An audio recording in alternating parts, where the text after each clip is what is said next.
Chapter 1. Glen Notes and Other Matters. It was a warm, golden, cloudy, lovable afternoon. In the big living-room at Ingleside, Susan Baker sat down with a certain grim satisfaction hovering about her like an aura. It was 4 o'clock, and Susan, who had been working incessantly since 6 that morning, felt that she had fairly earned an hour of repose and gossip. Susan just then was perfectly happy. Everything had gone almost uncannily well in the kitchen that day. Dr. Jekyll had not been Mr. Hyde, and so had not grated on her nerves. From where she sat, she could see the pride of her heart, the bed of peonies of her own planting and culture, blooming as no other peony plot in Glen St. Mary ever did or could bloom, with peonies crimson, peonies silvery pink, peonies white as drifts of winter snow. Susan had on a new black silk blouse, quite as elaborate as anything Mrs. Marshall Elliott ever wore, and a white starched apron, trimmed with complicated crocheted lace fully 5 inches wide, not to mention insertion to match. Therefore Susan had all the comfortable consciousness of a well-dressed woman, as she opened her copy of the Daily Enterprise, and prepared to read the Glen Notes, which, as Miss Cornelia had just informed her, filled half a column of it, and mentioned almost everybody at Ingleside.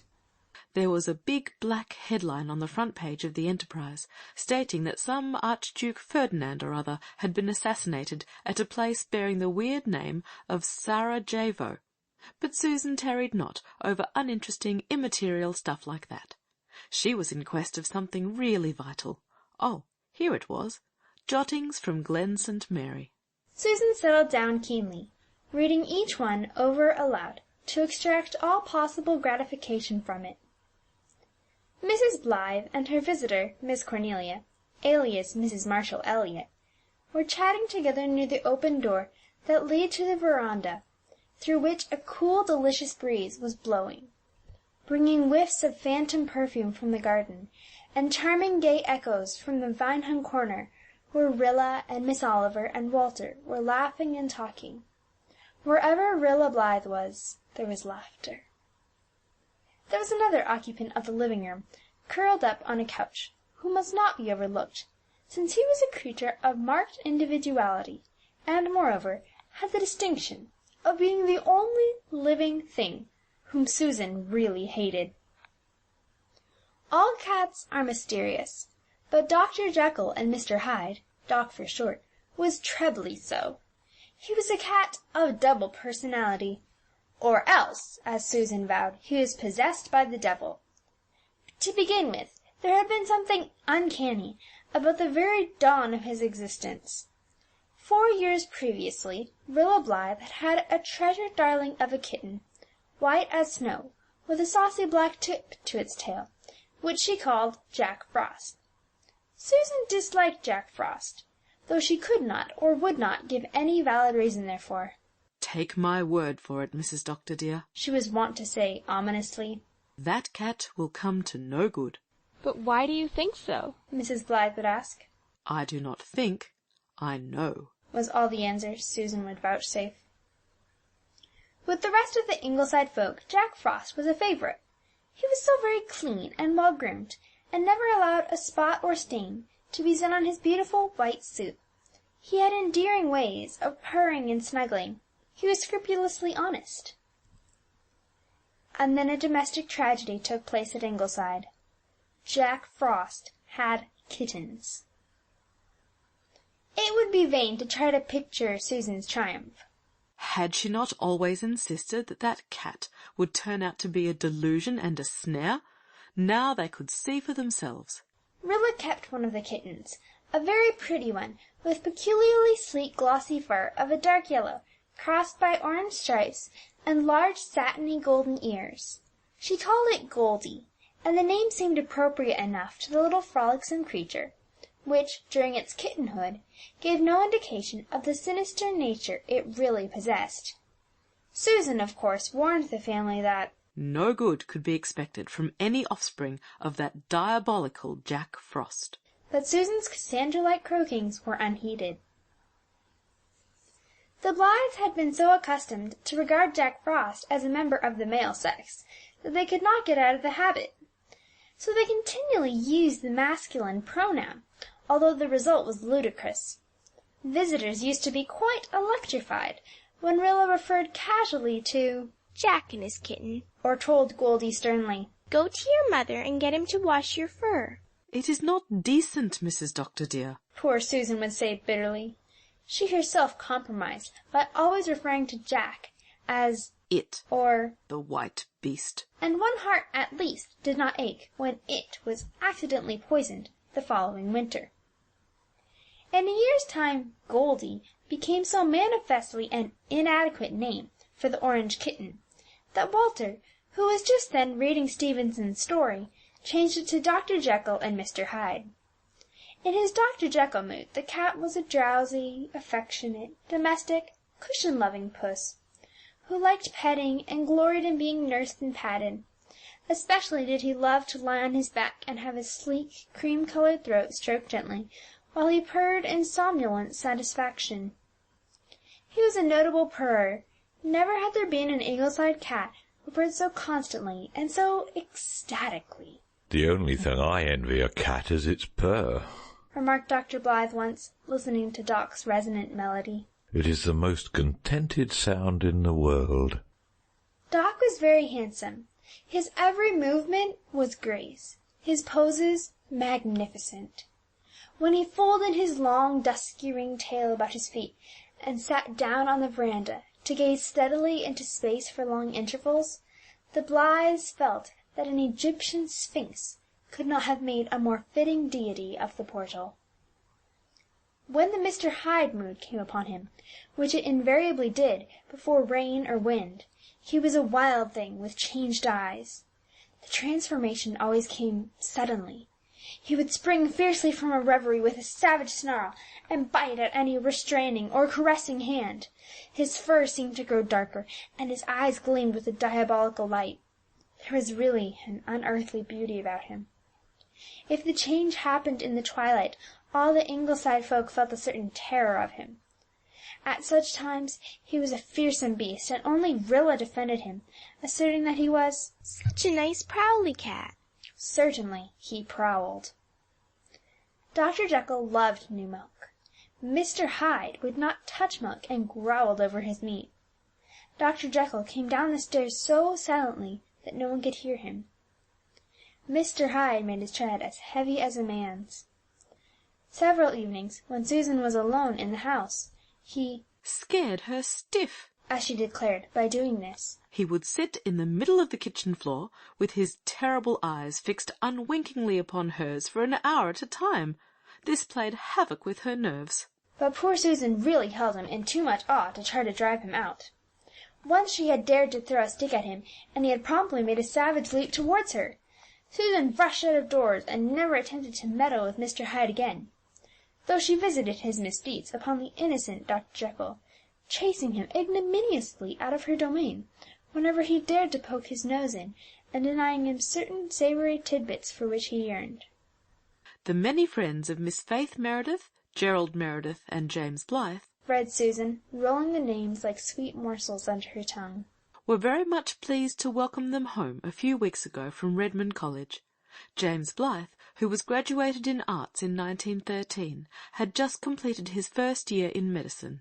Faith Meredith has really got to be the most handsomest creature I ever saw, commented Miss Cornelia above her filet crochet. It's amazing how those children came on after Rosemary West went to the manse. People have almost forgotten what imps of mischief they were once. Anne, dearie, will you ever forget the way they used to carry on? It's really surprising how well Rosemary got on with them. She's more like a chum than a stepmother.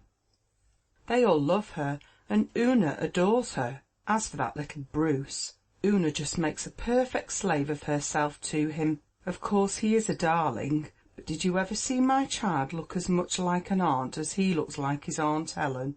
He's just as dark and just as emphatic. I can't see a feature of Rosemary in him. Norman Douglas always vows at the top of his voice that the stork meant Bruce for him and Ellen, and took him to the manse by mistake. Bruce adores Jem," said Mrs. Blythe. "When he comes over here he follows Jem about silently like a faithful little dog, looking up at him from under his black brows. He would do anything for Jem, I verily believe." Are Jem and Faith going to make a match of it? Mrs. Blythe smiled.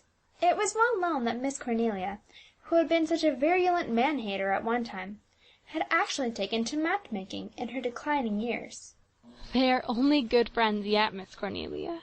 Very good friends, believe me, said Miss Cornelia emphatically. I hear all about the doings of the young fry. I have no doubt that Mary Vance sees that you do, Mrs. Marshall Elliott, said Susan significantly. But I think it is a shame to talk about children making matches. Children? Jem is 21 and Faith is 19, retorted Miss Cornelia. You must not forget, Susan, that we old folks are not the only grown-up people in the world. Outraged Susan, who detested any reference to her age, not from vanity, but from a haunting dread that people might come to think her too old to work, returned to her notes. Carl Meredith and Shirley Blythe came home last Friday evening from Queen's Academy. We understand that Carl will be in charge of the school at Harbour Head next year, and we are sure he will be a popular and successful teacher. He will teach the children all there is to know about bugs anyhow, said Miss Cornelia. He is through with Queen's now, and Mr. Meredith and Rosemary wanted him to go right on to Redmond in the fall. But Carl has a very independent streak in him, and means to earn part of his own way through college. He'll be all the better for it. Walter Blythe, who has been teaching for the past 2 years at Lowbridge, has resigned, said Susan. He intends going to Redmond this fall. Is Walter quite strong enough for Redmond yet? queried Miss Cornelia anxiously. "We hope that he will be by the fall," said Mrs. Blythe. "An idle summer in the open air and sunshine will do a great deal for him." Typhoid is a hard thing to get over, said Miss Cornelia emphatically. Especially when one has such a close shave as Walter had. I think he'd do well to stay out of college another year, but then he's so ambitious. Are Di and Nan going too? "Yes, they both wanted to teach another year, but Gilbert thinks they had better go to Redmond this fall." I'm glad of that. They'll keep an eye on Walter and see that he doesn't study too hard, I suppose, continued Miss Cornelia, with a side glance at Susan. That, after the snub I got a few minutes ago, it will not be safe for me to suggest that Jerry Meredith is making sheep's eyes at Nan. Susan ignored this, and Mrs. Blythe laughed again. "Dear Miss Cornelia, I have my hands full, haven't I, with all these boys and girls sweethearting around me? If I took it seriously, it would quite crush me. But I don't. It is too hard yet to realize that they're grown up. When I look at those 2 tall sons of mine, I wonder if they can possibly be the fat, sweet, dimpled babies I kissed and cuddled and sang to slumber the other day. Only the other day, Miss Cornelia. Wasn't Jem the dearest baby in the old house of dreams? And now he's a B.A. and accused of courting." We're all growing older, said Miss Cornelia. "The only part of me that feels old," said Mrs. Blythe, "is the ankle I broke when Josie Pye dared me to walk the Berry Ridge pole in the Green Gables days. I have an ache in it when the wind is east. I won't admit that it's rheumatism, but it does ache. As for the children, they and the Merediths are planning a gay summer, before they have to go back to studies in the fall. It's such a fun-loving little crowd. They keep this house in a perpetual whirl of merriment." Is Rilla going to Queen's when Shirley goes back? "It isn't decided yet. I rather fancy not. Her father thinks she's not quite strong enough. She's rather outgrown her strength. She's really absurdly tall for a girl not yet 15. I'm not anxious to have her go. Why, it would be terrible not to have a single one of my babies home with me next winter. Susan and I would fall to fighting with each other in order to break the monotony." Susan smiled at this pleasantry. The idea of her fighting with Mrs. Dr. dear. Does Rilla herself want to go? asked Miss Cornelia. "No. The truth is, Rilla is the only one of my flock who isn't ambitious. I really wish she had a little more ambition. She has no serious ideals at all. Her sole aspiration seems to be to have a good time." And why should she not have it, Mrs. Dr. dear? cried Susan, who could not bear to hear a single word against any one of the Ingleside folk, even from one of themselves. A young girl should have a good time, and that I will maintain. There will be time enough for her to think of Latin and Greek. I should like to see a little sense of responsibility in her, Susan. And you know yourself that she is abominably vain." "She has something to be vain about," retorted Susan. "She is the prettiest girl in Glen St. Mary. Do you think that all those over-harbour McAllisters and Crawfords and Elliots could scare up a skin like Rilla's in 4 generations? They could not. No, Mrs. Dr. dear, I know my place, but I cannot allow you to run down Rilla. Listen to this, Mrs. Marshall Elliott." Susan had found a chance to get square with Miss Cornelia for her digs at the children's love affairs. She read the item with gusto. "Miller Douglas has decided not to go west. He says old PEI is good enough for him, and he will continue to farm for his aunt, Mrs. Alec Davis." Susan looked keenly at Miss Cornelia. "I have heard, Mrs. Marshall Elliott, that Miller is courting Mary Vance." This shot pierced Miss Cornelia's armour. Her sonsy face flushed. "I won't have Miller Douglas hanging round Mary," she said crisply. "He comes of a low family. His father was a sort of outcast from the Douglases. They never really counted him in, and his mother was one of those terrible Dillons from the Harbour Head." "I think I have heard, Mrs. Marshall Elliott, that Mary Vance's own parents were not what you could call aristocratic." "Mary Vance has had a good bringing up, and she is a smart, clever, capable girl," retorted Miss Cornelia. "She is not going to throw herself away on Miller Douglas, believe me. She knows my opinion on the matter, and Mary has never disobeyed me yet." "Well, I do not think you need to worry, Mrs. Marshall Elliott, for Mrs. Alec Davis is as much against it as you could be, and says no nephew of hers is ever going to marry a nameless nobody like Mary Vance." Susan returned to her mutton, feeling that she had got the best of it in this passage of arms, and read another note. "We are pleased to hear that Miss Oliver has been engaged as teacher for another year. Miss Oliver will spend her well-earned vacation at her home in Lowbridge." "I'm so glad Gertrude is going to stay," said Mrs. Blythe. "We would miss her horribly, and she has an excellent influence over Rilla, who worships her. They are chums in spite of the difference in their ages." "I thought I heard she was going to be married." "I believe it was talked of, but I understand it was postponed for a year." "Who is the young man?" "Robert Grant. He's a young lawyer in Charlottetown. I hope Gertrude will be happy. She has had a sad life with much bitterness in it, and she feels things with a terrible keenness. Her first youth is gone, and she is practically alone in the world. This new love that has come into her life seems such a wonderful thing to her that I think she hardly dares believe in its permanence. When her marriage had to be put off she was quite in despair, though it certainly wasn't Mr. Grant's fault. There were complications in the settlement of his father's estate. His father died last winter, and he could not marry till the tangles were unravelled. But I think Gertrude felt it was a bad omen, and that her happiness would somehow elude her yet." "It does not do, Mrs. Dr. dear, to set your affections too much on a man," remarked Susan solemnly. "Mr. Grant is quite as much in love with Gertrude as she is with him, Susan. It is not he whom she distrusts, it is fate. She has a little mystic streak in her. I suppose some people would call her superstitious. She has an odd belief in dreams, and we've not been able to laugh it out of her. I must own, too, that some of her dreams... But there, it would not do to let Gilbert hear me hinting such heresy. What have you found of so much interest, Susan?" Susan had given an exclamation.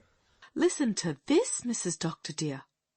Mrs. Sophia Crawford has given up her house at Lowbridge, and will make her home in future with her niece, Mrs. Albert Crawford. Why, that is my own cousin Sophia, Mrs. Dr. dear. We quarrelled when we were children over who should get a Sunday school card with the words 'God is love' wreathed in rosebuds on it, and have never spoken to each other since. And now she's coming to live right across the road from us." "You will have to make up the old quarrel, Susan. It will never do to be at outs with your neighbours." "Cousin Sophia began the quarrel, so she can begin the making up also, Mrs. Dr. dear," said Susan loftily. "If she does, I hope I am a good enough Christian to meet her halfway. She is not a cheerful person, and has been a wet blanket all her life. The last time I saw her, her face had 1,000 wrinkles, maybe more, maybe less, from worrying and foreboding. She howled dreadful at her first husband's funeral, but she married again in less than a year. The next note I see describes the special service in our church last Sunday night, and says the decorations were very beautiful." Speaking of that reminds me that Mr. Pryor strongly disapproves of flowers in the church," said Miss Cornelia. "I always said there would be trouble when that man moved here from Lowbridge. He should never have been put in as elder. It was a mistake, and we shall live to rue it, believe me. I have heard that he has said that if the girls continue to mess up the pulpit with weeds, that he will not go to church." The church got on very well before old Whiskers-on-the-Moon came to the glen, and it is my opinion it will get on without him after he is gone, said Susan. Who in the world ever gave him that ridiculous nickname? Asked Mrs. Blythe. Why, the Lowbridge boys have called him that ever since I can remember, Mrs. Dr. dear. I suppose because his face is so round and red, with that fringe of sandy whisker about it. It does not do for anyone to call him that in his hearing, though, and that you may tie to. But worse than his whiskers, Mrs. Dr. dear, he is a very unreasonable man, and has a great many queer ideas. He is an elder now, and they say he is very religious, but I can well remember the time, Mrs. Dr. dear, 20 years ago, when he was caught pasturing his cow in the Lowbridge graveyard. Yes, indeed, I have not forgotten that, and I always think of it when he is praying in meeting. Well, that is all the notes, and there is not much else in the paper of any importance. I never take much interest in foreign parts. Who is this Archduke man who has been murdered? "What does it matter to us?" asked Miss Cornelia, unaware of the hideous answer to her question, which Destiny was even then preparing. "Somebody's always murdering or being murdered in those Balkan states. It's their normal condition, and I don't really think that our papers ought to print such shocking things. The Enterprise is getting far too sensational with its big headlines. Well, I must be getting home. No, Anne dearie, it's no use asking me to stay to supper. Marshall has got to thinking that if I'm not home for a meal, it's not worth eating, just like a man. So off I go. Merciful goodness, Anne dearie, what is the matter with that cat? Is he having a fit?" This, as Doc suddenly bounded to the rug at Miss Cornelia's feet, laid back his ears, swore at her, and then disappeared with one fierce leap through the window. Oh, no. He is merely turning into Mr. Hyde, which means we shall have rain or high wind before morning. Doc is as good as a barometer. Well, I am thankful he has gone on the rampage outside this time, and not into my kitchen, said Susan. And I am going out to see about supper. With such a crowd as we have at Ingleside now, it behooves us to think about our meals betimes. End of chapter 1.